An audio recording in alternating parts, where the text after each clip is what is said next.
আরেকটা প্রজাতি বের হবে, এর নাম ইয়াজুজ আর মাজুজ। নাম শুনেছেন?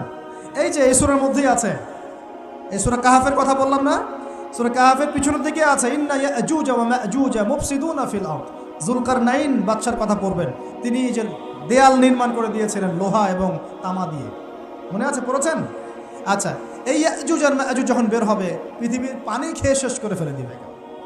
এর এত বেশি হিংস্র হবে যে এদের সাথে লড়াই করার মতো ক্ষমতা কোনো মানুষেরই থাকবে না।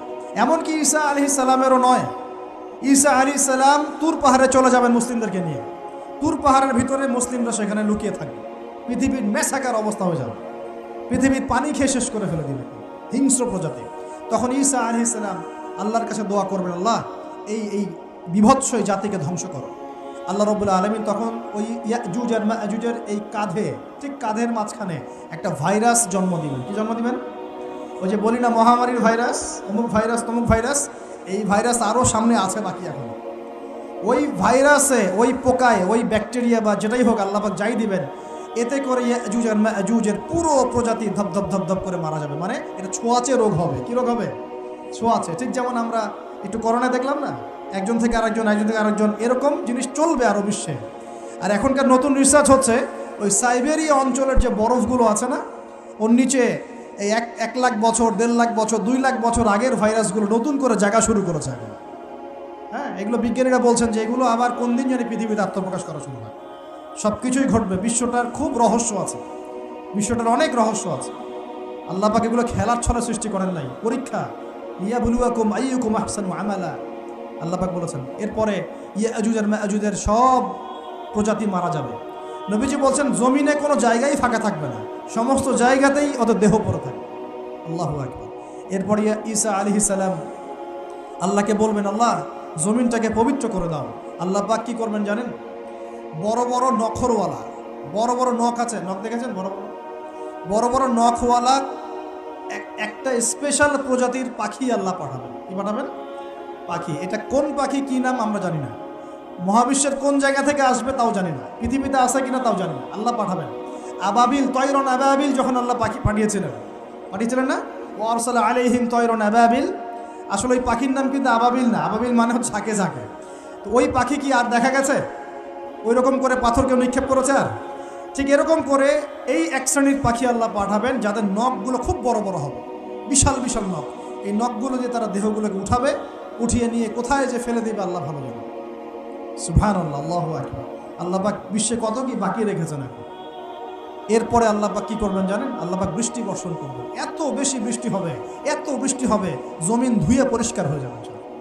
হাদিসে আসছে জমিন একদম চকচক করবে, জমিনটা পরিষ্কার হয়ে চকচক করতে থাকে। এরপরে কারণ ওই ভাইরাস তো ধুইতে হবে না, ভাইরাসকে ধুয়ে সাফ করতে হবে। তারপরে ঈসা আলাইহিস সালামের সময়ে বলা হচ্ছে, তার সময়ে একটা ডালিম দেখেছেন কিনা? আনার ডালিম, এই ডালিমের যে খোসা হয় না, এই ডালিমের খোসার নিচে একটা পুরো পরিবার আশ্রয় নিতে পারবে। কি বুঝলেন? এত বড় বড় ফল হবে, এত বরকত হবে জমিনের মধ্যে। কখন বরকত হয়? যখন একটা জনপদের অধিবাসীরা আল্লাহর সামনে আত্মসমর্পণ করে, তখন আল্লাহ বরকত দেয়। আমরা কি আত্মসমর্পণ করছি? এই জন্যই তো অর্থনৈতিক মন্দা চলছে। এমনি নাকি? সুদ খাচ্ছেন, দিব্যি ঘুষ খাচ্ছেন, দুর্নীতি করছেন, জেনা করছেন, মানুষের সম্পদ আত্মসাৎ করছেন, মাপে কম দিচ্ছেন, আবার নামাজও পড়ছেন, মাশাআল্লাহ। তো বরকত কোত্থেকে আসবে? তো বরকত কখন আসে? যখন একটা কম আল্লাহর সামনে সম্পূর্ণ আত্মসমর্পণ করে। একটা ডালিম হবে, এটা রূপকথা নয়, এগুলো গাল গল্প বলছি না। এই প্রতিটা কথা আল্লাহ পাকের ওহী থেকে আসছে, এর একটা কথা মিথ্যা হবে না ইনশাআল্লাহ তাআলা। বিশ্ববাসীরা দেখবে একটা ডালিমের নিচে একটা পরিবার আশ্রয় নিতে পারবে। এত স্পেসিফিকলি বলা হয়েছে হাদিসগুলোতে। নবী সাল্লাল্লাহু আলাইহি ওয়াসাল্লাম বলেছেন যে 10 জন ঘোড়সওয়ার, কয়জন ঘোড়সওয়ার?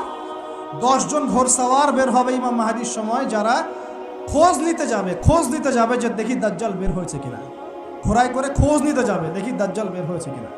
ওই 10, নবীজি বলছেন আমি ওই 10 জনের নামও জানি, ওদের বাবার নামও জানি। সুবহানাল্লাহ, এত স্পেসিফিক জ্ঞান দেওয়া হয়েছে আল্লাহর পক্ষ থেকে নবী সাল্লাল্লাহু আলাইহি ওয়াসাল্লামকে। তার হাদিস থেকে বলছি, ডালিমের নিচে পরিবার আশ্রয় নিতে পারে।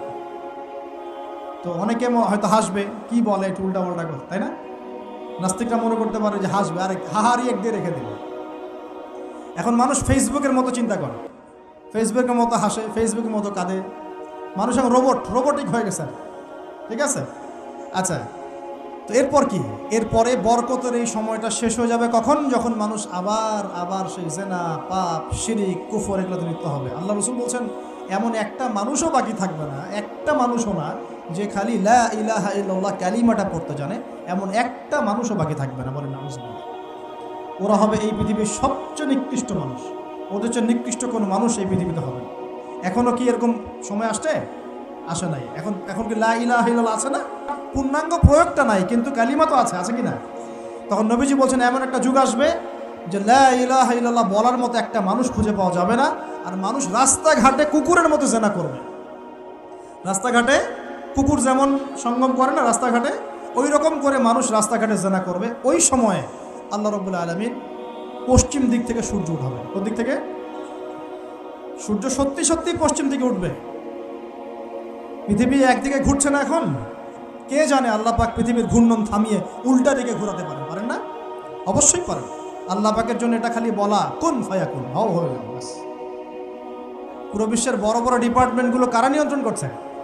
আমরা নিয়ন্ত্রণ করছি? জি না। এমনকি খ্রিস্টানরাও নিয়ন্ত্রণ করছে না, বরং ওরাই নিয়ন্ত্রণ করছে। আপনাকে গভীরে ঢুকতে হবে তো। তার মানে সে আত্মপ্রকাশ না করলেও তার অনুসারীরা তো মাশাআল্লাহ শক্তিশালী হয়ে গেছে কিনা? তার মানে সময় কাছে না দূরে? কাছে। এটা বোঝার জন্য কি ভবিষ্যৎবাণী করা লাগে? গণক হওয়া লাগে? জ্যোতিষী হওয়া লাগে? এটা বোঝার জন্য কোরআন সুন্নাহর সাথে শেষ জামানা স্টাডি করলেই হয়। Economics, world affairs, history study করলেই বুঝতে পারেন, হৃদয়ের চোখ খুলে যাবে ইনশাআল্লাহ।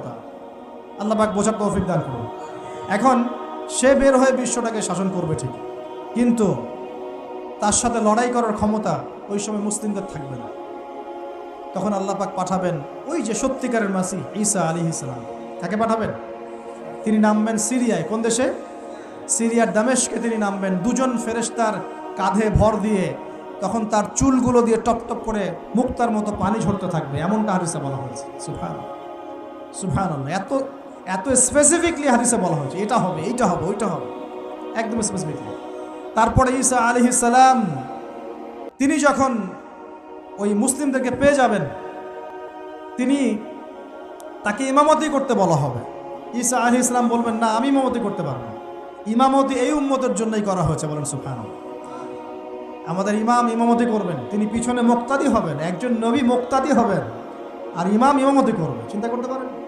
এরপর নামাজ শেষ হওয়ার পরে বলবেন তিনি, দরজা খুলে দাও, দরজা খুলে দাও। এটার ব্যাখ্যা আমার কাছে মনে হয় হয়তোবা তখন অবরোধ থাকবে, অবরোধটাকে তিনি ভেঙে দিতে বলবেন হয়তোবা, আল্লাহ ভালো জানেন। দরজা খুলে দাও এর ব্যাখ্যা কী হতে পারে? কিসের দরজা খুলে দাও? কিসের বাঁধন খুলে দাও? নিশ্চয় একটা বাঁধনে মুসলিমদেরকে বেঁধে ফেলা হবে। তিনি ওটার বিরুদ্ধে মুসলিমদেরকে ঝাঁপিয়ে পড়তে বলবেন। তখন দাজ্জালের সাথে তার দেখা হবে। কোন দাজ্জাল? সত্যিকারের দাজ্জালের সাথে ঈসা আলাইহিস সালামের দেখা হবে। এবং ঈসা আলাইহিস সালামকে দেখা মাত্রই দাজ্জাল গলতে শুরু করবে। কী করবে? গলতে শুরু। লবণ যেমন গলে যায় না তাপ দিলে, এমন করে গলতে শুরু করবে। এবং ঈসা আলাইহিস সালামের নিঃশ্বাসে আল্লাহ পাক একটা অন্যরকম ক্ষমতা দিবেন। ঈসা আলাইহিস সালামের নিঃশ্বাস যতদূর পর্যন্ত যাবে দাজ্জাল পালাতে থাকবে। তার নিঃশ্বাস গিয়ে দাজ্জালের গায়ে লাগা পরে দাজ্জাল ওইখানেই মারা যাবে। আল্লাহ পাক এই শুধু তাকে নয়, তার সমস্ত অনুসারীদেরকে আল্লাহ পাক সেখানে মেরে ফেলবেন মুসলিমদের হাতে। কার হাতে? মুসলিমদের হাতে। এটার জায়গাটা মেনশন করা আছে, বাবেলুদ নামক জায়গা। কোন জায়গা? বাবেলুদ। যান গুগল সার্চ করে দেখেন বাবেলুদ কোন জায়গায় আছে। আমি বলে দিব না, দেখেন কোন জায়গায় আছে, কারা ওটা নিয়ন্ত্রণ করছে দেখেন। ওইখানে দাজ্জাল মারা যাবে। মানে সত্যিকারের মাসিহের হাতে মিথ্যা মাসিহ মারা যাবে ইনশাআল্লাহ, ঠিক আছে? এবং তার অনুসারীদের পতন হবে। এরপরে ঈসা আলাইহিস সালাম এই ক্ষমতাটা দখল করবেন এবং সারা বিশ্বে তিনি শান্তি শৃঙ্খলা কায়েম করবেন। একজন ন্যায়পরায়ণ শাসক হবেন ইনশাআল্লাহ। এবং তিনি নতুন কোনো শরীয়ত নিয়ে আসবেন না, উম্মতে মুহাম্মাদের শরীয়ত কায়েম থাকবে ইনশাআল্লাহ। এরপরে 40 বছর তিনি রাজত্ব করবেন। কত বছর? 40 বছর। এবং তার বিবাহ শাদীও হবে এবং তার ইন্তেকালও হবে। তাকে দাফন করা হবে নবী মুহাম্মদ সাল্লাল্লাহু আলাইহি ওয়াসাল্লামের ঠিক পাশেই। আল্লাহু আকবার। ঠিক তার পাশেই দাফন করা হবে। এরপরে মানুষ আবারও খারাপ হওয়া শুরু করবে। কেমন খারাপ হবে? ও আচ্ছা, মাঝখানে একটা কথা বলতে ভুলে গেছি। ব্যাস, আমি কয়েকদিন আগে রিপোর্ট দেখেছি, পৃথিবীর নিচে কিন্তু আগুনের স্তর আছে। আচ্ছা, জানেন তো পৃথিবীর নিচে আগ্নেয়গিরিগুলো আছে। পৃথিবীর ভিতরেও একটা ঘূর্ণন হয়। সেই ঘূর্ণনের দিক পরিবর্তন হচ্ছে দিন দিন, এমনটা রিপোর্ট এসেছে। দেখেন, আপনি ইন্টারনেট ঘাটাঘাটি করেন। আর অনেকে রিপোর্ট করছে যে পৃথিবী আগে যে গতিতে ঘুরতো, এখন পৃথিবীর ঘূর্ণন গতি একটু বেড়ে গেছে। দেখেন রিপোর্ট দেখেন, ঘূর্ণন গতি বেড়ে যাওয়ার মানে হচ্ছে টাইম দ্রুত পাস করবে। আর শেষ জামানার হাদিস এটাও আছে, সময় দ্রুত পাস করবে, আছে না? এটা হাদিস আসছে। তো প্রিয় ভাইরা, এই সময় মানুষ খারাপ হওয়া শুরু করার পরে এমন খারাপ হবে, আল্লাহর নাম নেওয়ার মতো কোনো মানুষ থাকবে না, আল্লাহ আল্লাহ বলার মতো কোনো মানুষ থাকবে না। তখন পশ্চিম দিক থেকে সূর্য উঠবে। কীভাবে কিয়ামত হবে? নবীজি বলছেন, একজন ব্যক্তি পানি খাওয়ার জন্যে পাত্রটাকে মুখের সামনে নিবে, পানি গিলতে পারবে না, কিয়ামত হয়ে যাবে। ইযা ওয়াকাআতিল ওয়াকিআ লাইসা লিওয়াকাআতিহা কাযিবা আল কারিআতু মাল কারিআ ওয়া মা আদরাকা মাল কারিআ, আছে না? আম্মা ইয়াতাসাআলুন আনিন নাবাইল আযীম। কত সূরা আছে কিয়ামত সংক্রান্ত, পড়ে দেখেন। ইযা যুলজিলাতিল আরদু জিলজালাহা ওয়া আখরাজাতিল আরদু আথকালাহা ইযা শামসু কুওয়িরাত ওয়া ইযা নুজুমু কাদারাত। এই সূরাগুলো পড়ে দেখেন। আম্মা পাড়ার শেষ পাড়াটা, যেটা 30তম পাড়া, এর সূরাগুলো পড়ে দেখেন। কিয়ামত চোখে দেখতে পারবেন ইনশাআল্লাহ। সিংহায় ফুঁক দেওয়া হবে। আল্লাহ পাকের ফেরেশতার এত ক্ষমতা আল্লাহ দিয়েছেন, একটা ফুয়ে পুরো মহাবিশ্ব ধ্বংস হয়ে যাবে ইনশাআল্লাহ। চারটাখানি কথা নাকি? দ্বিতীয় ফুৎকারে আবার সবাইকে জীবিত করা হবে। এবং এই যে দুনিয়ার জীবনটা আমরা কাটাচ্ছি, এই 30, 40, 50, 60, 100 বছরের জীবন, এই জীবনের এক একটা হিসেব আল্লাহর সামনে দাঁড়িয়ে সেদিন দেওয়া লাগবে।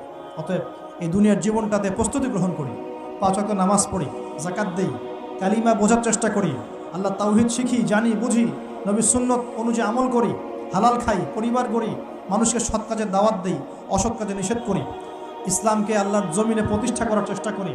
আল্লাহ পাক যা দিয়েছেন, জানমাল, সময়, শ্রম, আল্লাহ পাক যা দিয়েছেন, ক্ষমতা, প্রতিপত্তি, সম্পদ, এগুলোকে আল্লাহর দিনের জন্য ব্যয় করি। ইনশাআল্লাহ দুনিয়া সফল হব, পরকালে সফল হব ইনশাআল্লাহ আযজা ওয়া জাল্লা। আল্লাহ পাক আমাদের সবাইকে সমকালীন ফিতনাগুলো সম্পর্কে সচেতন থাকার তৌফিক দান করুন, এবং এই রমজান, আসন্ন রমজানে পরিপূর্ণরূপে ইবাদত করার তৌফিক দান করুন, এবং এই ইবাদত এবং শিক্ষাগুলোকে সারা বছর ধরে রাখার তৌফিক দান করুন, এবং জামানা সম্পর্কে সচেতন থেকে আগামী দিনে যা হবে সেভাবে পদক্ষেপ নেওয়ার তৌফিক আল্লাহ পাক দান করুন। আমিন।